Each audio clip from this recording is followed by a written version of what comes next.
जय श्री राधे कृष्णा। आप सभी का आपके अपने YouTube चैनल पर स्वागत है। आज हम आपको बहुत ही फलदायी वैभव लक्ष्मी माँ की व्रत कथा का श्रवण कराएंगे। तो आइए हम कथा शुरू करते हैं। बोलिए माँ वैभव लक्ष्मी की जय। कथा के अनुसार इस संसार के प्रारंभ से ही देवी देवताओं ने अपने चमत्कारों से अपने भक्तों और श्रद्धालुओं का उद्धार किया है।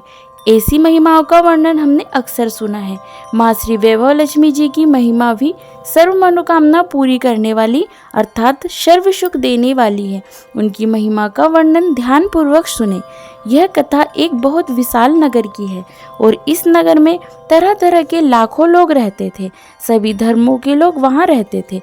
सभी के अपने अपने धंधे कारोबार व्यवसाय थे। किसी को किसी की परवाह कब थी, क्योंकि किसी के पास इतना समय ही नहीं था। धार्मिक कार्यों, भजन कीर्तन, भक्ति भाव, दया, धर्म, परोपकार जैसे नेक संस्कारों की कमी ही थी। भ्रष्टाचार, लूटमार, चोर डकैती का बोलबाला था। देश के कोने कोने से लोग रोजगार की तलाश में इस नगर में आते थे। कहते हैं कि धर्म और सद्भावना का अंश कभी समाप्त नहीं होता, अर्थात ऐसे बुरे लोगों में कुछ अच्छे लोग भी रहते हैं और इन अच्छे लोगों में विमला और उनके पति की गृहस्थी भी चल रही थी। वैसे देखा जाए तो इंसान की इच्छाओं की कोई सीमा नहीं होती है और उनके पास जितना धन आता जाता है उसकी इसे पाने के लिए लालसा बढ़ती जाती है। शुरू में वह सोचता है कि उसकी 2 समय की रोटी चल जाए। इसके लिए मंदिरों में जाते हैं, तीर्थ करते हैं, अर्थात सब कुछ करते हैं। और जब यह समस्या हल हो जाती है तब शुरू होते हैं दूसरे विचार और आय बढ़े, अधिक धन हो, अच्छा काम, पहनने को अच्छे कपड़े, अच्छी गाड़ी वगैरह वगैरह। दूसरे शब्दों में कि उनकी लालसा बढ़ती जाती है। किसी ने ठीक ही कहा है कि भूख की तो एक सीमा है जिसे रोटी खाने से पूरा किया जा सकता है, परंतु लालसा की कोई सीमा नहीं।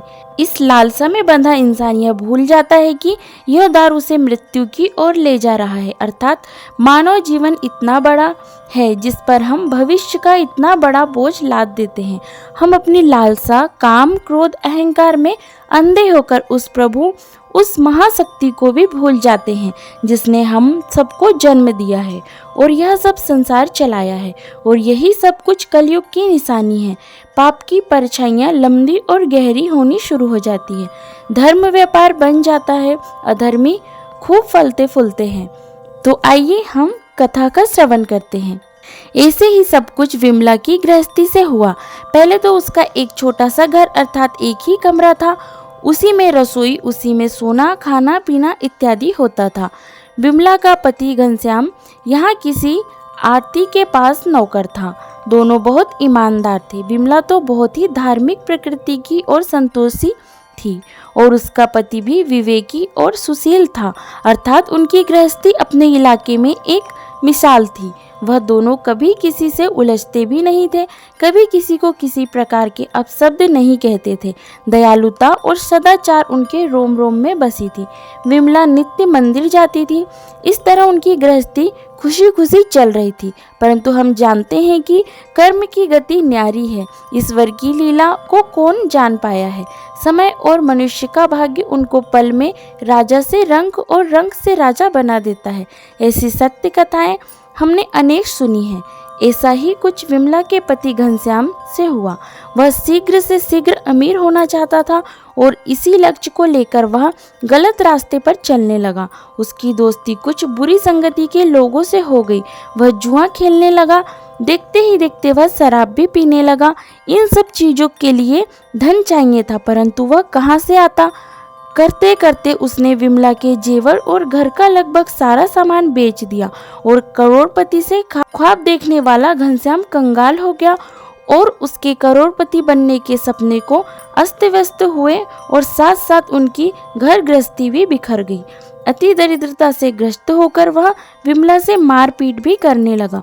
अब तक विमला के परिवार पर संकट और परेशानियों के बादल पूरी तरह छा चुके थे।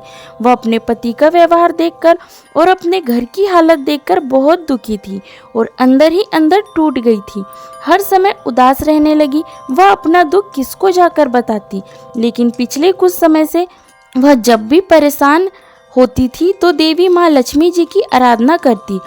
उनके घर में एक छोटा सा मंदिर था जहाँ माँ लक्ष्मी की मूर्ति रखी हुई थी। विमला बहुत ही सुशील और संस्कारी स्त्री थी। उसको पति के बर्ताव से बहुत दुख हुआ, किंतु वह सब कुछ सहन किए जा रही थी।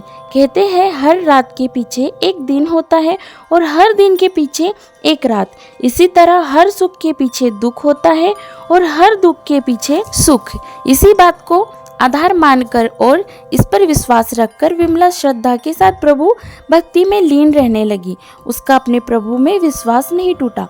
एक दिन विमला थक टूटकर माँ लक्ष्मी की मूर्ति के सामने बैठकर रो रही थी। माँ ने उसकी आंखों से टपकते आंसू देख लिए थे, उसके हृदय का दुख भी जान लिया था। विमला रोए जा रही थी, साथ में वह अपनी माँ लक्ष्मी का पूजन भी कर रही थी। वह कह रही थी, माँ लक्ष्मी मुझे बचा लो, माँ मुझे बचा लो। देखो मेरी और मेरे घर की क्या हालत हो रही है। क्या तुझे मुझ पर दया नहीं आती? मेरा पति बिगड़ चुका है। घर में लक्ष्मी जी आप बैठी है, परंतु आपका दूसरा स्वरूप जो इस संसार में माया का है वह इस घर में नहीं है।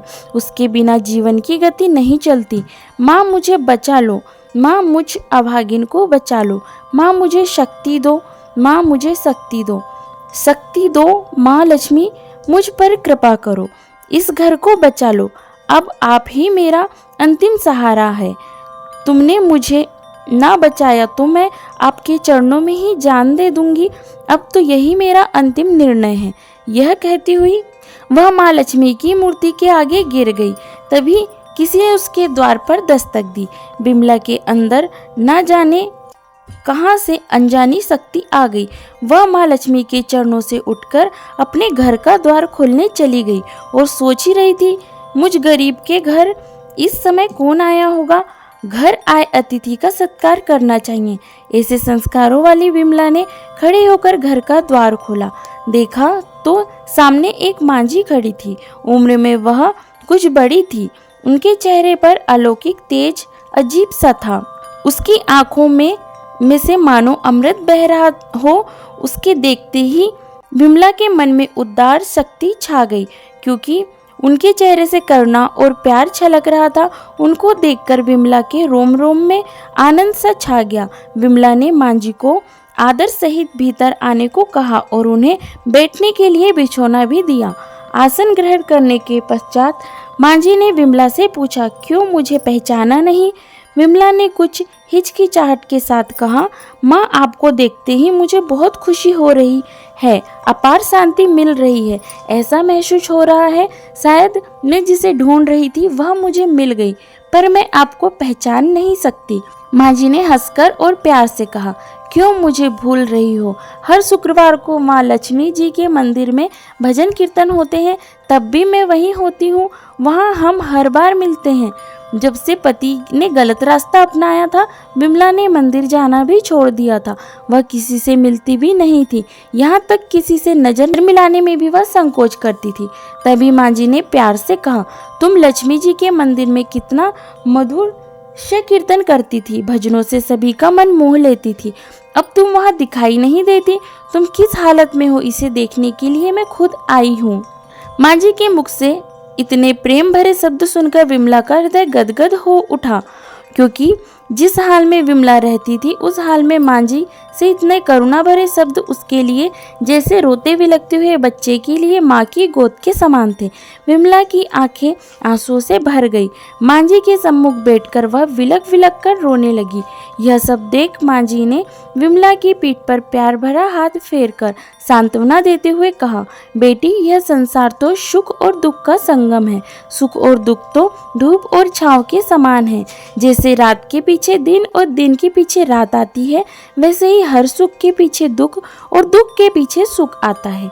धैर्य से काम लो बेटी, बता तुझे क्या दुख है। इतनी बात सुनकर विमला ने अपनी अवगति की पूर्ण कथा मांझी को बता दी। बेटी कर्म की गति न्यारी होती है। हर इंसान को अपने कर्मों का फल मिलता है, इसलिए तुम अधिक दुखी मत हो। अब तुम अपने बुरे कर्मों का फल भुगत चुकी हो, अब तुम्हारे अच्छे दिन आने वाले हैं। तुम तो माँ लक्ष्मी की भक्तिनी हो। माँ लक्ष्मी जी तो प्रेम और करुणा के अवतार है। यदि तुम अपने मन की शांति अथवा गृहस्थी चलाने के लिए लक्ष्मी जी को प्राप्त करना चाहती हो तो वैभव लक्ष्मी जी का व्रत करो। इस व्रत के करने से तुम्हारी हर मनोकामना पूरी हो जाएगी और तुम्हारे सब संकट दूर हो जाएंगे। वैभव लक्ष्मी का व्रत सुनकर विमला के चेहरे पर चमक आ गई।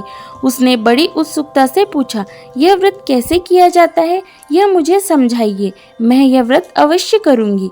माँ जी ने बताया, बेटी यह व्रत बहुत सरल है। अगर इसे पूरे शास्त्रीय तरीके से पूर्ण विधि विधान से किया जाए तो माँ लक्ष्मी की अपार कृपा से घर में हर सुख संपत्ति और यश की प्राप्ति होती है।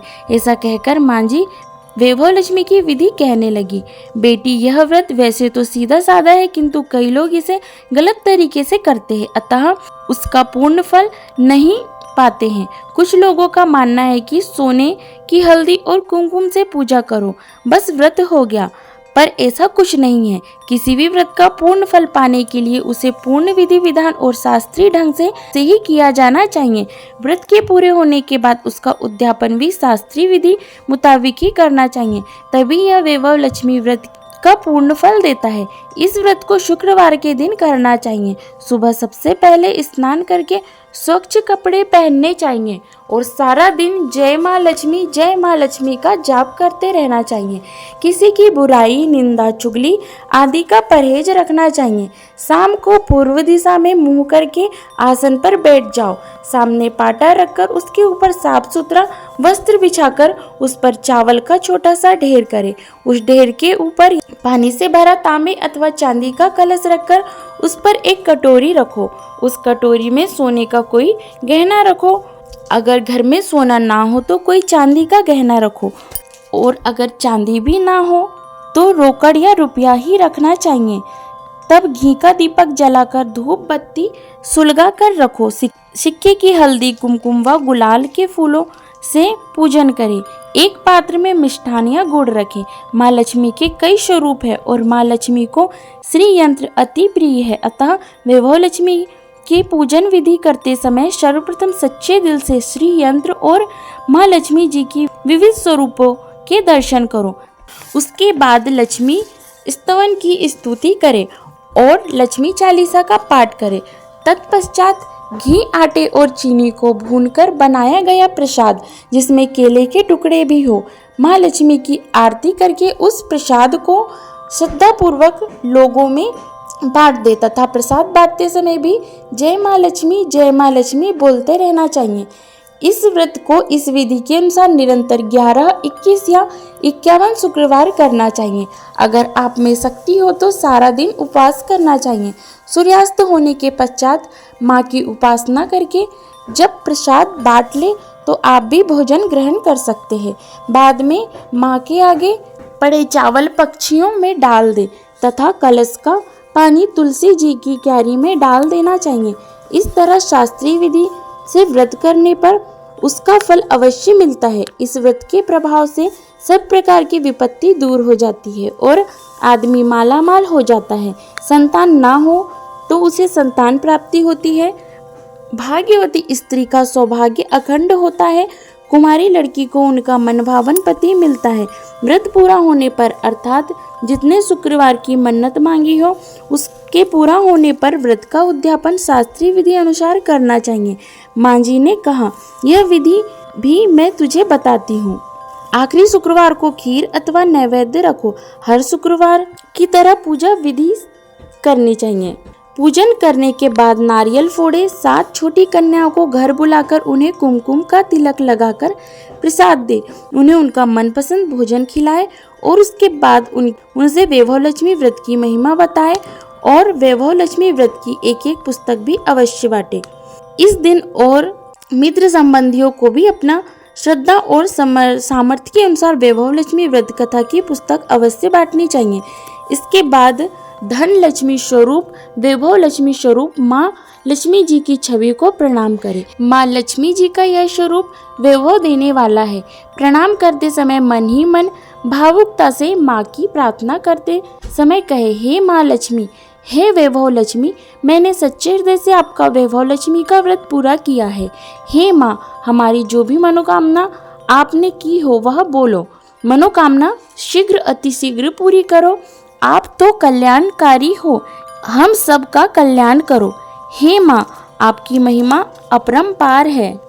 माँ जी के पास से सर्व मनोकामना पूरी करने वाले वैभव लक्ष्मी व्रत की शास्त्रीय विधि सुनकर विमला भाव विभोर हो उठी। उसको महसूस हुआ जैसे उसे सुख मार्ग मिल गया हो और अब तक तो वह ऐसे ही भटकती रही। उसने आंखें बंद करके माँ वैभव लक्ष्मी का ध्यान किया और माँ जी द्वारा बताए गए शास्त्रीय विधि और पूर्ण नियम अनुसार इस कल्याणकारी व्रत को 21 शुक्रवार करने का और पूरा होने पर इसका उद्यापन करने का संकल्प लिया। विमला ने संकल्प करके जैसे ही आंखें खोली तो उसके सामने किसी को ना पाया, अर्थात माँ जी ओझल हो गई थी। वह हैरान हो गई थी कि माँ जी कहाँ गई। तब वह समझ गई कि यह माँ जी और कोई नहीं थी, साक्षात लक्ष्मी माँ ही थी। विमला लक्ष्मी माँ की परम भक्तिनी थी, इसलिए लक्ष्मी माँ अपनी इस सच्ची भक्तिनी को रास्ता दिखाने के लिए माँ जी का रूप धारण करके विमला के घर आई थी। भाग्यवश अगले दिन शुक्रवार ही था। प्रायः ही विमला नहा धोकर कपड़ा पहनकर मन ही मन पूर्ण श्रद्धा से जय माँ लक्ष्मी का जाप करने लगी। सारा दिन उसने मन में कोई बुरा भाव नहीं लाया, किसी की बुराई निंदा चुगली नहीं की, अपना मन प्रसन्न रखा और प्रत्येक व्यक्ति से हंसते चेहरे से मिली। शाम होने पर विमला हाथ मुंह धोकर पूर्व दिशा की तरफ मुंह करके बैठ गई। अच्छे समय में घर के सोने के काफी आभूषण जेवरात थे, लेकिन बुरे समय और पति की गलतियों के कारण सब कुछ बिक चुका था। अब तक उसके हाथ की एक अंगूठी ही बची थी। विमला ने उस अंगूठी को निकाला, उसे अच्छी तरह धोया और एक कटोरी में उसे रखा। सामने पाटे पर साफ सुथरा वस्त्र बिछाया और उस पर कुछ चावल रखे और उस पर अंगूठी वाली कटोरी रखी और उसके बाद माँ जी द्वारा बताई पूर्ण शास्त्रीय विधि अनुसार वंदन, स्तवन और पूजन किया। यह सब करने के बाद उसने थोड़ी शक्कर ली और उसे प्रसाद में रखकर वैभव लक्ष्मी व्रत किया। उसके बाद उसने माँ लक्ष्मी की आरती की और माँ लक्ष्मी को प्रसाद का भोग लगाया। उसने स्वयं भी प्रसाद लिया। चावल उसने पक्षियों में डाल दिए, पानी तुलसी में डाला और मुंदरी हाथ में पहन ली। जब शाम को उसका पति घर आया तब उसने उसे भी माँ लक्ष्मी का प्रसाद दिया। जैसे विमला के पति ने माँ लक्ष्मी का प्रसाद ग्रहण किया, अचानक उसके व्यवहार में तब्दीली आ गई। उस दिन उसने विमला का मन नहीं दुखाया और उससे किसी प्रकार की मारपीट भी नहीं की। उसके विचारों और बुद्धि में परिवर्तन आने लगा। धीरे धीरे उसे अपने बुरे कर्मों का भी पश्चाताप होने लगा। धीरे धीरे वह अपनी बुराइयों से घृणा करने लगा। विमला के मन में वैभव लक्ष्मी व्रत के लिए श्रद्धा और बढ़ गई। विमला ने पूर्ण श्रद्धा और भक्ति भाव से मन्नत किए हुए 21 शुक्रवार तक वैभव लक्ष्मी का व्रत किया। अंतिम शुक्रवार को उसने माँ जी द्वारा बताए गए उद्यापन विधि अनुसार 7 कन्याओं को घर बुलाकर उनके चरण धोए, उन्हें प्रसाद दिया और सभी को वैभव लक्ष्मी व्रत कथा की एक पुस्तक भी उपहार में दी। फिर माँ ने धन लक्ष्मी स्वरूप की छवि को मन में बसाकर प्रार्थना करने लगी। हे माँ धन लक्ष्मी, मैंने आपका व्रत करने की मन्नत मांगी थी। आज आपकी अपार कृपा से मैंने यह व्रत पूर्ण किया है। हे माँ, मेरी हर विपत्ति दूर करो, हम सबका अपनी कृपा से पूर्ण कल्याण करो। जो भी प्राणी आपका वैभवशाली व्रत करे उसकी मनोकामना पूरी करो। जिसे संतान ना हो उसे संतान दो। सौभाग्यवती स्त्री का सौभाग्य अखंड रखो। कुमारी लड़की को मन भावन पति देना, सबको सुखी करना। हे माँ, आपकी महिमा अपरंपार है। ऐसा कहते हुए उसने लक्ष्मी जी के धन लक्ष्मी स्वरूप को प्रणाम किया। इस प्रकार विमला ने शास्त्रीय विधि से वैभव लक्ष्मी व्रत उद्यापन सहित किया और अपनी मनोकामना पाई। उसका पति अब तक पूरी तरह सुधर चुका था। उसने शराब, जुआ इत्यादि सभी आदतें छोड़ दी थी। वह विमला को पूर्ण स्नेह देने लगा था।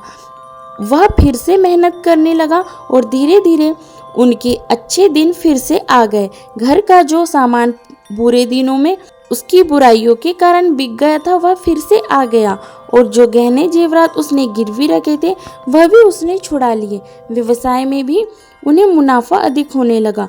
घर में पूर्ण सुख शांति और धन की बाढ़ सी लग गई थी। वैभव लक्ष्मी व्रत का प्रभाव देखकर उसके मित्र संबंधी और मोहल्ले के दूसरे लोगों ने भी अपनी मनोकामना की प्राप्ति के लिए शास्त्रीय विधि से इस व्रत को किया। हे माँ लक्ष्मी, आप जैसे विमला पर प्रसन्न हुई, उसी तरह आप अपने सभी भक्तों और व्रत करने वालों पर प्रसन्न होना और उनको मनवांछित फल देना, सबको सुख शांति देना। जय धन लक्ष्मी माँ। बोलिए माँ लक्ष्मी की जय। सर्व देवी देवताओं की जय। आशा करती हूँ यह जानकारी आपको पसंद आई होगी।